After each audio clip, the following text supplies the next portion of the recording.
എന്റെ അപ്പച്ചൻ്റെ അടുത്ത് സംസാരിക്കാൻ വേണ്ടിട്ടാണോ? കമ്പ്യൂട്ടർ ഷോപ്പിന്റെ മുന്നേ ചെന്നാ മതി. കമ്പ്യൂട്ടർ ഷോപ്പിന് എന്താ കുഴപ്പം? നിന്റെ അപ്പന് കുറി കമ്പനി, എനിക്ക് കമ്പ്യൂട്ടർ ഷോപ്പ്.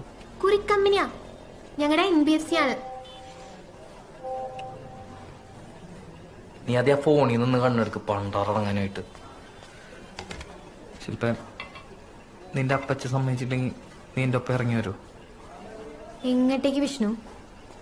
ഞാനേ പോവാ. എന്റെ ഒന്നും സംസാരിക്കില്ല. നീ ഇതിനൊരു ഉത്തരം പറഞ്ഞിട്ടോ ശില്പേ? എന്തിനാ നിനക്ക് ഉത്തരം അറിയണ്ടേ? വിപ്ലവ കല്യാണം നീ പ്രതീക്ഷിക്കണമെങ്കിൽ നടക്കില്ല വിഷ്ണു. നീ ഹിന്ദു, ഞാൻ ക്രിസ്ത്യാനി. അതന്നെ ഒരു വിപ്ലവം. മര്യാദയ്ക്ക് ഒരു ജോലി ഇല്ലെങ്കിൽ ഒരു പരിപാടി നടക്കില്ല.